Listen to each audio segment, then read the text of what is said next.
تمہارے مذہب سے زیادہ بلند و بالا. اس نے اعتراف کیا. پھر بھائی جان نے اس سے کہا کہ اب مجھے یہ کہنے میں بلا کوئی تعمل نہیں کہ میں تمہیں اسلام کی دعوت دیتا ہوں، تم اسلام قبول کرو. اس قدر متاثر ہوا علامہ صاحب کی شخصیت سے، ان کی گفتگو سے، کہ فوراً اس نے اسلام قبول کر لیا اور وہ اسی وقت مسلمان ہو گئے. برادر معزز علامہ شاہد رضا نعیمی اشرفی علیہ رحمت و رضوان کے انتقال کی اطلاع جب ہمیں ملی تو یقیناً اس کا غم صرف، جیسا کہ حضرت مفتی صاحب نے بتایا، کہ صرف گھر والوں کی کوئی نہیں، اہل محلہ کو نہیں، اہل علاقہ کو نہیں، اہل ضلع کو نہیں، بلکہ ساری عالم سنیت ان کے انتقال سے غمزدہ ہے. اور ہم نے دیکھا کہ 2021 اور 22 یہ 2 سال ایسے گزرے ہیں کہ ان 2 سالوں میں عالم سنیت کے مشہور اکابر علماء اس دنیا سے رخصت ہو گئے. ہمارے اوپر اس غم کا پہاڑ ٹوٹا ہوا ہے. چونکہ میں مٹی تھا، انہوں نے سونا بنایا مجھے. جس مقام و منزل پر تھے وہ اللہ تبارک و تعالیٰ نے انہیں منصب ولایت پر فائز فرمایا. اس دور کے وہ جیتے جاگتے چلتے پھرتے ولی تھے. چونکہ ولی صرف وہ نہیں ہوتا جو کرامت دکھاتا ہے، بلکہ ولی وہ ہوتا ہے جس کی زندگی کا ہر لمحہ شریعت مطہرہ کے مطابق گزرتا ہے. اور میرے بھائی جان کے اندر وہ تمام خصوصیات موجود تھیں. جب 2017 میں حضرت آخری مرتبہ میری ملاقات ہے، تشریف لائے تھے، تو انہوں نے مجھ سے تنہائی میں یہ بات شیئر کی.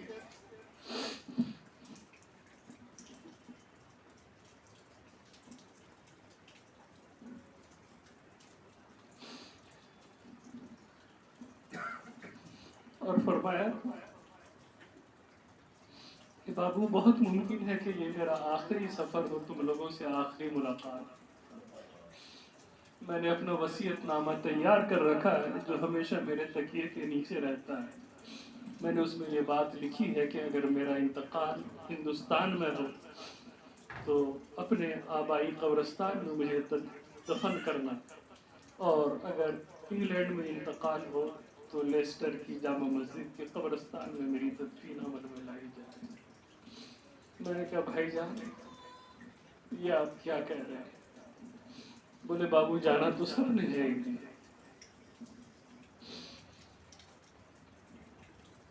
وہ عظیم بھائی ہم سب کے لیے عظیم نعمت مترقبات ہماری بہت بڑی دولت ہے. وہ والدہ کے بعد ہم نے ان کو دیکھ کر جینا سیکھا تھا. میں نے کہا بھائی جان آپ ہمارے لیے بہت عظیم دولت ہے، ہم کسی صورت میں اسے نہیں کھونا چاہتے.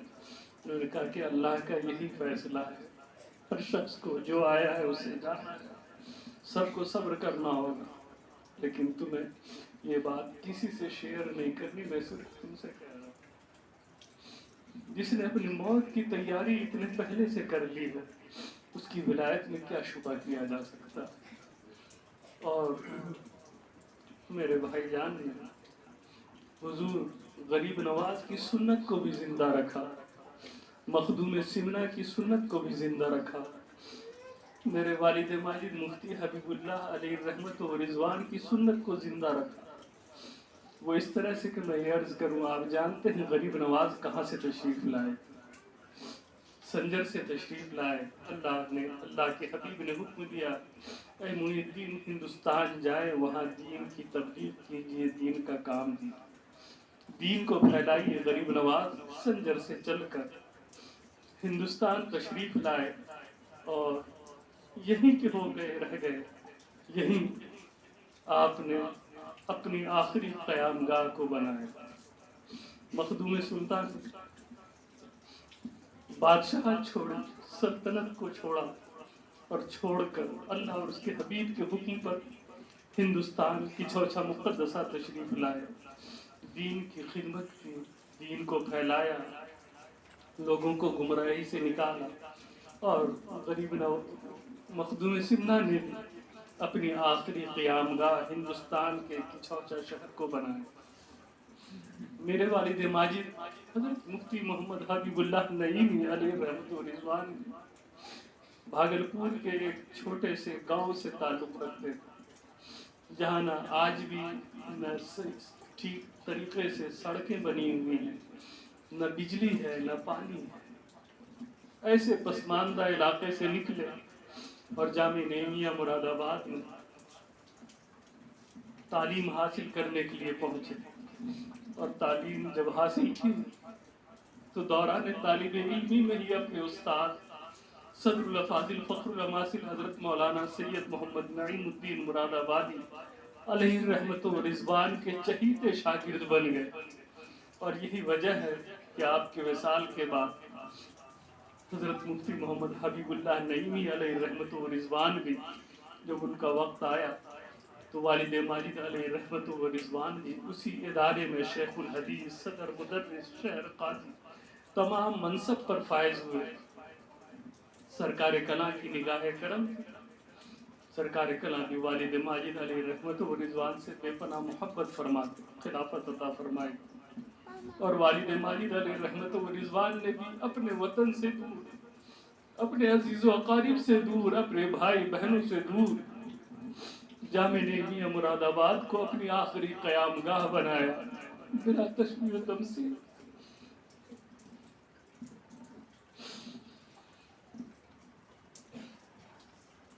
میرے بھائی جان نے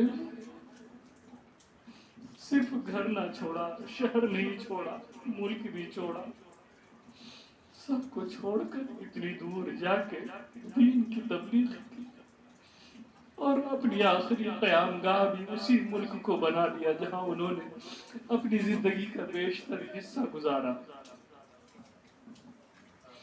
پتہ نہیں ہمیں زندگی میں کبھی ان کے قبر مبارک پر حاضر ہو کر قدم بوسی کا شرف بھی ملے گا یا نہیں ملے گا، اللہ بہتر ہے۔ یہ محرومی ہمیں تمام عمر محسوس ہوتی رہے گی، یہ کمی کھلتی رہے گی۔ اللہ تعالیٰ ان کو اپنے جوار رحمت میں جگہ عطا فرمائے، ان کی قبر کو بقع نور بنائے، جنت کی کیاریوں میں سے ایک کیاری بنائے، ان کے درجات کو بے حساب بلند فرمائے، جنت الفردوس میں اعلیٰ مقام عطا فرمائے، اور ان کے روحانی فیوز و برکات سے ہم سب کو مستفیض و مستنیر فرمائے، اور اللہ تعالی ہم سب کو صبر جمیل عطا فرمائے۔ آمین بجاہ سید الانبیاء والمرسلین صلی اللہ علیہ وسلم۔ السلام علیکم ورحمۃ اللہ وبرکاتہ۔ میں آپ تمام حضرات کا بے حد ممنون و مشکور ہوں۔ صلاۃ و سلام پڑھ لیں، فاتحہ ہو جائے، اس کے بعد تناول